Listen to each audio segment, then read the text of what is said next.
நேற்று தினத்திலே நாம் தியானித்த ஒரு வேத பகுதி, அதுல 4 காரியங்கள் இருந்தது. அத ஒண்ண மட்டும் நான் சொன்னேனாக்க, அது ஒரு நிறைவுள்ளதா இருக்காது. அதனால அதனுடைய தொடர்ச்சியை இன்றைக்கு நம்ம பார்க்க போறோம். எடுத்துக்கொள்வோம். நீதிமொழிகளின் புஸ்தகம் 30வது அதிகாரம் 24 நாம் வாசிச்சோம்.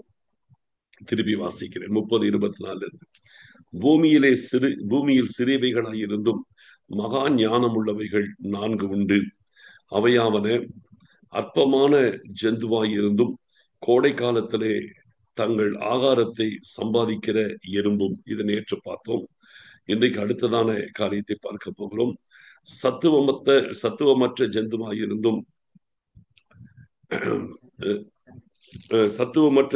இருந்தும் தங்கள் வீட்டை கண்மலையிலே தோண்டி வைக்கும் குடிமுசல்களும். அடுத்தது, ராஜா இல்லாதிருந்தும் பவுஞ்சாய் புறப்படுகிற வெட்டுக்கிளிகளும் தன் கைகளினால் வலைகளை பின்னி அரசர் அரண்மனையில் இருக்கிற சிலந்தி பூச்சியுமே. 4 காரியங்கள், 4 சிறிய ஜந்துக்கள், பூமியில் சிறியவைகளாயிருந்தும் மகா ஞானம் உள்ள 4 ஜீவன்கள். அதுல முதலாவது பார்க்கும் பொழுது நேற்றைய தினத்திலே எறும்பை குறித்து பார்த்தோம். இன்றைக்கு நாம் பார்க்க போகிறது சத்துவமற்ற ஜந்துவாயிருந்தும் தங்கள் வீட்டை கண்மலையிலே தோண்டி வைக்கும் குழிமுசல். குழி முயல்கள், சின்ன சின்ன முயல்கள். இது சத்துவமற்ற ஜந்து, அதாவது ரொம்ப பலவீனமான ஒரு ஜந்து. ஆனால் சத்துவமற்ற ஜந்துவாயிருந்தும் தங்கள் வீட்டை கண்மலையிலே தோண்டி வைக்கின்ற குழி முசல் என்று சொல்லப்பட்டிருக்கிறது. இது ஒரு பலவீனமான ஒரு பிராணி. சத்துவமற்றது அப்படின்னா பலனற்றது. பலனற்ற ஒரு ஜந்துவாய் இருந்தும் அது தன்னுடைய வீட்டை கண்மலையிலே தோண்டி அங்கே வைக்கிறதான குழி முசல். அங்கே போய் கண்மலையில போய் குழி தோண்டி அங்கே அது குடியிருக்கிறது என்று சொல்லப்பட்டிருக்கிறது. இதனுடைய பலவீனம், எறும்புடைய பலவீனம் அற்பமாய் எண்ணப்படுகிறது. ஆனால் அதனுடைய பலன் காலத்தை அறிந்து செயல்படுகிறது. அது அவனுடைய பலன். இதனுடைய பலவீனம் சத்துவமற்றது, பலனற்றது. இதுதான் இதனுடைய பலவீனம். இதனுடைய பலன் என்னன்னு கேட்டீங்கன்னா, கண்மலையிலே தன் வீட்டை கட்டுகிற குழிமுசல். கண்மலையிலே தோண்டி தன் வீட்டை கட்டுகிற குழிமுசல். இது ஒரு பலவீனமானதுதான். அது பலவீனமானதா இருந்தாலும் அதனுடைய வீட்டை அது எங்கே கட்ட வேண்டும் என்கிறதுல மிக தெளிவாய் இருக்கிறது. பலவீனத்தின் நடுவிலும் அது தன் வீட்டை கண்மலையிலே தோண்டி அங்கே குடியிருக்கிறது, அங்கே வாழ்கிறது. அங்கே அது குட்டிகளை போட்டு அந்த குட்டிகளை எல்லாம் வளர்த்து அந்த இடத்திலே அது வாழ்ந்து கொண்டிருக்கிறது. இது ஒரு பலவீனமான ஒரு ஜந்து. நல்ல கவனிக்கணும். பலவீனம் என்பது இன்னைக்கு அந்த வார்த்தை நம்ம எல்லாருக்குமே மிகவும் பழக்கப்பட்ட ஒரு வார்த்தை. தெய்வ பிள்ளைகள் பல நேரத்துல நம்ம எல்லாருமே பலவீனர்கள் என்று பலர் அறிக்கையிடுவாங்க. நான் ஒரு பலவீனமான ஆளு, நான் என்ன செய்ய முடியும் அப்படின்வாங்க. அப்போ சில பாடல்களோடு போடும், பலவீன நான் அப்படின்லாம் சொல்லி எல்லாம் பாட்டெல்லாம் கூட நம்ம பாடுகிறோம் எல்லாருக்கும்.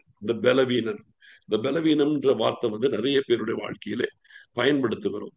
இந்த பலவீனம்ங்கிறத பயன்படுத்துகிறது எதுக்கு பயன்படுத்துகிறோம்னா, நம்முடைய வாழ்க்கையில வருகிற சில தோல்விகளை நியாயப்படுத்துவதற்கு பல நேரத்தில் இந்த பலவீனமானவர்கள் அப்படின்னு சொல்லி நம்மை குறித்து நாமளே டிக்ளேர் பண்ணி நம்முடைய வாழ்க்கையில வருகிற குறைவுகளை நியாயப்படுத்துகிறதற்கு இந்த பலவீனம்ன்ற வார்த்தையை நம்ம பயன்படுத்துகிறோம். ஒரு தவறை செய்து விட்டு இதனுடைய வீக்னஸ், இதனுடைய பலவீனம், அதனாலதான் இந்த தவறை நான் செய்தேன், எனக்கு ஷார்ட் டெம்பரா இருக்கிற இதுதான் என்னுடைய பலவீனம், அதனால அடிக்கடி நான் கோவப்பட்டுறேன். இப்படி ஏதாவது ஒரு நம்முடைய தவறு செய்கிறோம். அந்த தவறை நியாயப்படுத்துகிற விதத்தில் இந்த பலவீனம் என்கிற வார்த்தை கொண்டு போட்டு பேட்சப் பண்ணி இதனாலதான் நான் இப்படி ஆகிறேன் என்று சொல்லி நம்முடைய பலவீனத்தை அல்லது நம்முடைய குறைவை பலவீனம் என்கிற வார்த்தையின் மூலமாக நியாயப்படுத்தி விடுகிறோம். நல்ல கவனிக்கணும். இந்த இடத்துல ஒரு தேவ பிள்ளை தெளிவா இருக்கணும். நம்முடைய பலவீனத்தை காரணம் காட்டி நம்முடைய வாழ்க்கையிலே நாம் குறைவாய் இருப்பது தேவ சித்தம் கிடையாது.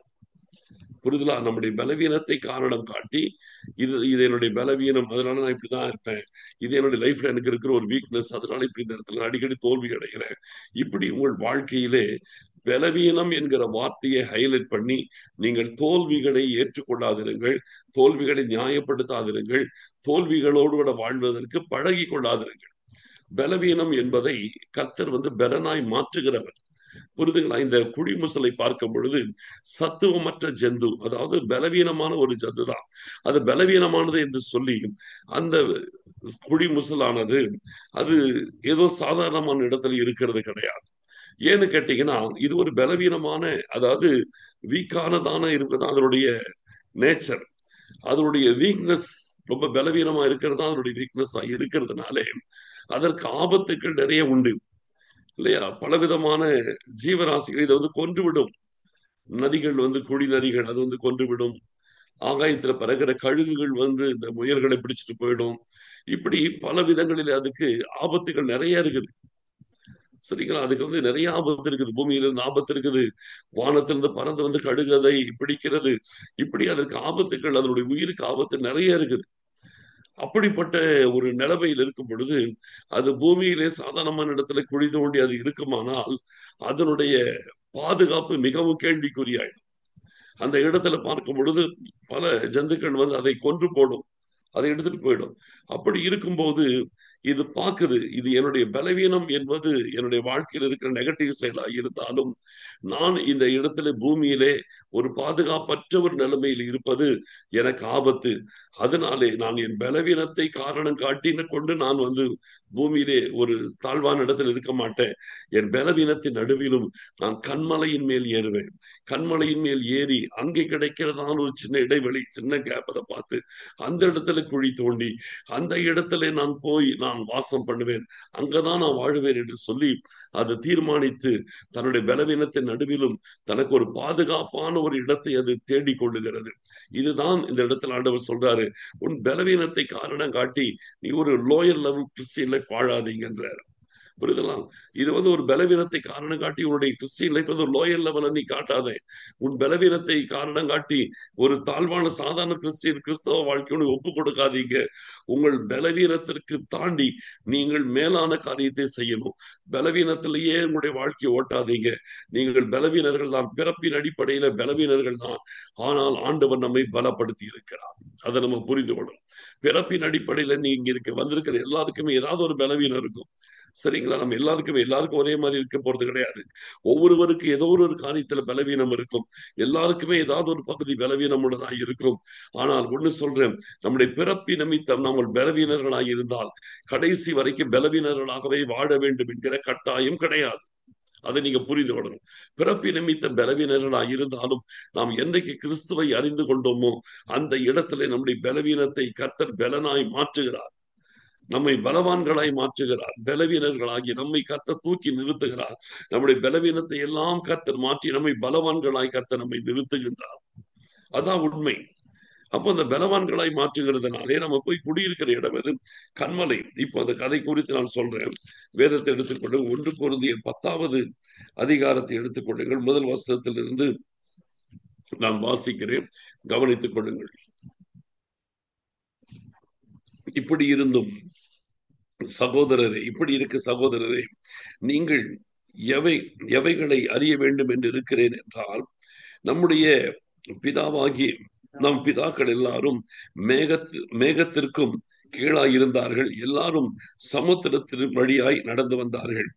எல்லாரும் மோசைக்குள்ளாக மேகத்தினாலும் சமுத்திரத்தினாலும் ஞானஸ்தானம் பண்ணப்பட்டார்கள். எல்லாரும் ஒரே ஞான போஜனத்தை புசித்தார்கள். எல்லாரும் ஒரே ஞான பானத்தை குடித்தார்கள். எப்படி எனில் அவர்களோட கூட சென்ற ஞான கண்மலையின் தண்ணீரை குடித்தார்கள். அந்த கண்மலை கிறிஸ்துவே. அந்த கண்மலை கிறிஸ்துவே. இந்த கண்மலை என்பது இயேசு கிறிஸ்துவை குறிக்கிறது என்று வேதம் நமக்கு தெளிவாய் சொல்லுகிறது. இப்ப இன்னைக்கு நிறைய பேருடைய வாழ்க்கையில கிறிஸ்துவுக்குள் நிலைத்திருக்கிறது கிடையாது. கொஞ்சம் ஒரு நாள் நிலைச்சிருக்கிறாங்க, அடுத்த 2 நாள் கிறிஸ்துவை விட்டு விலகி போயிடறாங்க. கொஞ்சம் கிறிஸ்துவுக்குள் வருகிறார்கள், அடுத்த நாள் பாத்தீங்கன்னா கிறிஸ்துவ விட்டு வெளியே போய் ஆவிக்குரிய வாழ்க்கையில சோர்ந்து போய் ஜெபத்தை இழந்து, வேத தியானிக்கிறதை இழந்து, பரிசுத்த வாழ்க்கை இழந்து, ஆண்டவரை விட்டு தூரம் போய்விட்ட நிலைமைக்குள் போய் விடுகிறார்கள்.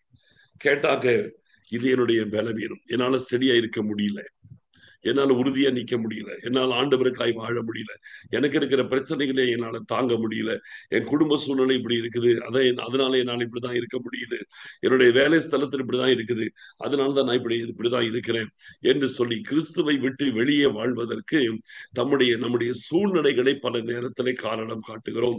அது முழுக்க முழுக்க தவறான காரியம். உங்கள் சூழ்நிலைகளையே நீங்கள் திருப்ப திருப்ப காரணம் காட்டி நீங்கள் கிறிஸ்துவை விட்டு வெளியே வந்து வாழ்வதற்கு எந்த விதத்திலும் வேதம் உங்களுக்கு அங்கீகாரம், அனுமதி கொடுக்கவில்லை. பாத்தீங்கன்னா நம்ம உலகத்துல நமக்கு பலவீனங்கள் வரும், இல்லைன்னு சொல்ல, பலவீனங்கள் பிறப்பிலேயே நம்ம சில விஷயத்துல வீக்கான பர்சனா தான் இருப்போம். ஆனால் ஒண்ணு நான் சொல்றேன், இயேசு கிறிஸ்துவை அறிந்த பிறகு அந்த பலவீனத்தை இயேசு கிறிஸ்து பலனாய் நமக்கு மாற்றுகிறார். நீங்க எந்த விதமான பலவீனத்துல இருந்தாலும், எந்த இடத்துல நீங்க திரும்ப திரும்ப சறுக்கி விடுகிற ஒரு நபராய் இருந்தாலும், ஒன்றை நீங்கள் தெரிந்து கொள்ளுங்கள், கண்மலையாகிய கிறிஸ்துவுக்குள் நீங்கள் வந்து அவரோடு கூட வாசம் பண்ண ஆரம்பிச்சிட்டீங்கன்னா உங்கள் வாழ்க்கையிலே பலவீனங்கள் இருந்த இடம் தெரியாமல் போய்விடும். புரியுதுங்களா? எந்த இடத்தில் நீங்கள் பலவீனத்தினால் திரும்ப திரும்ப வீழ்ச்சி அடைந்தீர்களோ அந்த இடத்தில் இருந்த பலவீனம் உங்கள் வாழ்க்கையில இருந்து நிரந்தரமாய் உங்களை விட்டு விலகி போயிடும். அப்ப நம்ம செய்ய வேண்டியது, கண்மலை ஆகிய கிறிஸ்துவுக்குள் நம்ம வாழ்வதற்கு நம்ம ஒப்பு கொடுக்கணும்.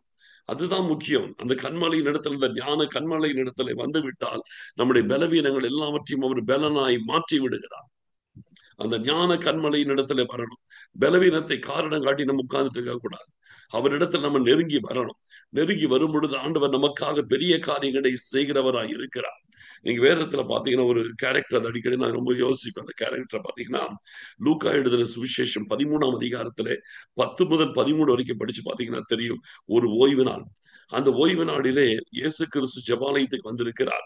அந்த நாளிலே 18 வருஷமாய் எவ்வளவும் நிமிர முடியாத ஒரு கூன் விழுந்த பெண் அந்த ஜெபாலயத்துல வந்து கூட்டத்துல கடைசியில் உட்கார்ந்து கொண்டு இருக்கிறார்.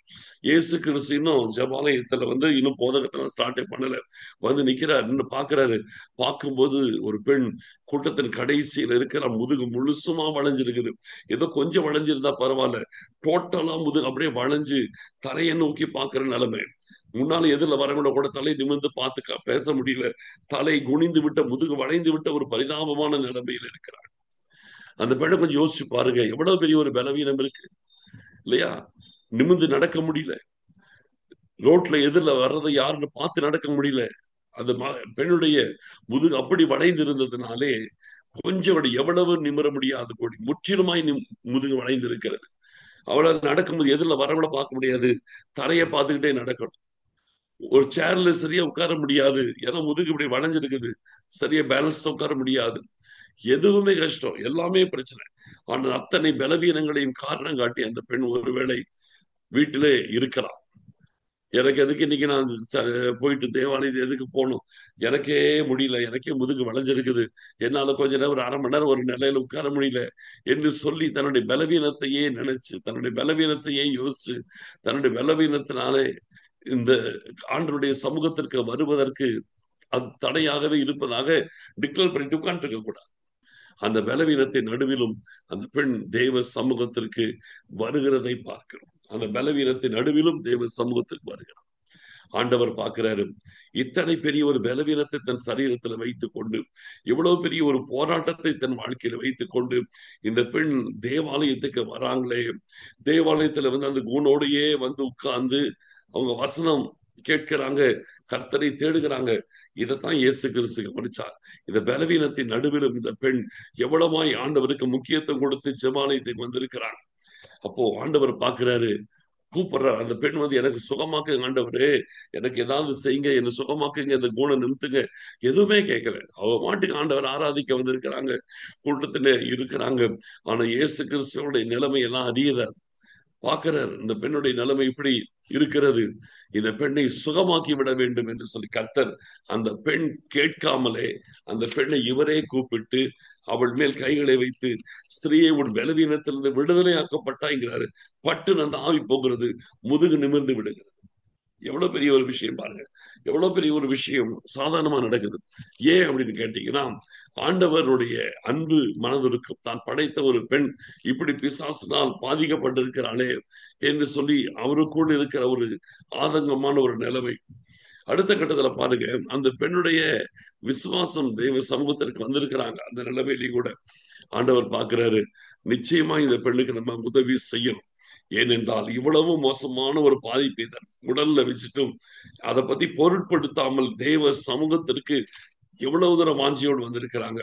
அதனால இந்த பெண்ணை நம்ம கனப்படுத்தணும் என்று சொல்லி ஆண்டவர் பார்க்கிறாரு. இந்த பெண்ணுடைய வாழ்க்கையில் அதிசயம் செய்ய வேண்டும் என்று ஆண்டவர் தீர்மானிக்கிறாரு. அவரை கூப்பிட்டு அவரே ஒரு அற்புதத்தை செய்து அந்த பெண்ணை ஆண்டவர் சுகமாக்கி விடுதலை செய்கிறதை பார்க்கிறோம். இன்றைக்கு நம்முடைய வாழ்க்கையிலே சொல்லுகிறேன், நம்முடைய பலவீனத்தை காரணம் காட்டி ஆண்டவருக்குள் இல்லாமல் வெளியே வாழ்வதற்கு உங்களை பழக்கப்படுத்திக் கொள்ளாதீங்க. என்னுடைய வாழ்க்கையில் இது ஒரு பலவீனம், என்னால கர்த்தரிடத்தில் நெருங்க முடியல என்று சொல்லி நீங்களே ஒரு காரணத்தை சொல்லிட்டு உட்கார்ந்துருக்க கூடாது. உங்கள் பலவீனத்தை வைத்துக் கொண்டு இதுதான் என்னுடைய பலவீனம் என்று சொல்லி கர்த்தருக்குள் நிலைத்திராத வாழ்க்கையை நீங்க நியாயப்படுத்தக்கூடாது. பலவீனங்கள் இருக்கும், ஆனால் அந்த பலவீனத்தை கர்த்தருடைய ஒத்தாசையினால் பலனாய் மாற்றி வெற்றியுள்ள வாழ்க்கை வாழ்ந்து பரலோக ராஜ்யத்துக்கு நம்ம வந்து சேரணும். அதன் சத்துவமற்ற ஜந்து குழிமுசல் ஆனாலும் தன் பலவீனத்தை காரணம் காட்டி அது சாதாரண இடத்துல இல்லாம கண்மலை ஆகிய கிறிஸ்து இருக்கிற இடத்துல அங்கே போய் தங்கி தன்னுடைய வீட்டை அது அங்கே வைத்து பராமரிக்கிறது. அதனால் இந்த நாட்களிலும் கிறிஸ்துவுக்குள் உங்களை காத்துக் கொள்ளுங்கள்.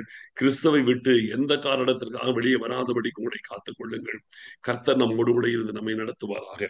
ஜெபிக்கலாம். ஸ்தோத்திரம் ஆண்டவரே, எங்கள் அருமையான பரிசுத்தமுள்ள பிதாவே, தேவரீர் இப்பொழுது உடைய சமூகத்தில் எங்களை முற்றிலும் ஒப்பு கொடுக்கிறோம் அப்பா. ஆண்டவரே, ஒவ்வொருடைய வாழ்க்கையிலும் ஏதோ ஒரு பலவீனங்கள் இருக்கிறது. ஆனால் அந்த பலவீனங்கள் எல்லாவற்றையும் நீங்க பலனாய் மாற்றுகிறவர் எங்கள் ஆண்டவர் எங்களோடு கூட இருக்கிறீங்க. அதற்காக உமக்கு ஸ்தோத்திரம் அப்பா. எல்லா பலவீனத்தை தாண்டி ஒரு பிள்ளைகள் வெற்றியுள்ள ஜீவனம் செய்ய கர்த்தர் ஒவ்வொருவருக்கும் கிருபை செய்யப்பா. சோத்தரிக்கிறோம், சோத்தரிக்கிறோம், சோத்தரிக்கிறோம், சோத்தரிக்கிறோம், சோத்தரிக்கிறோம். எங்களை தாழ்த்தி உடைய கரங்களில் ஒப்பு கொடுக்கிறோம் அப்பா. நீங்க பொறுப்படுத்திக் கொள்ளுங்க ஆண்டவரே. எங்கள் வாழ்க்கையின் காரியங்கள் எல்லாவற்றையும் நீங்க அறிந்திருக்கிறீங்க. எங்களை நேர்த்தியாய் நடத்தி பாதுகாப்பதற்காக சோத்திரம் அப்பா. தாழ்த்தி ஒப்பு கொடுக்கிறோம் ஆண்டவரே. மகிமைப்படுங்க. சோத்திரம், சோத்திரம், சோத்திரம். துதிகன மகிமை யாவற்றையும் நாங்கள் உமக்கு செலுத்துகிறோம். இயேசு கிறிஸ்துவின் மூலம் ஜெபிக்கிறேன் நல்ல பிதாவே, ஆமேன். என் ஆத்துமாவே கர்த்தரை சோத்தரி, என் முழு உள்ளமே அவருடைய பரிசுத்த நாமத்தை சோத்தரி. என் ஆத்துமாவே கர்த்தரை சோத்தரி, அவர் செய்த சகல உபகாரங்களை மறவாதே. ஆமேன்.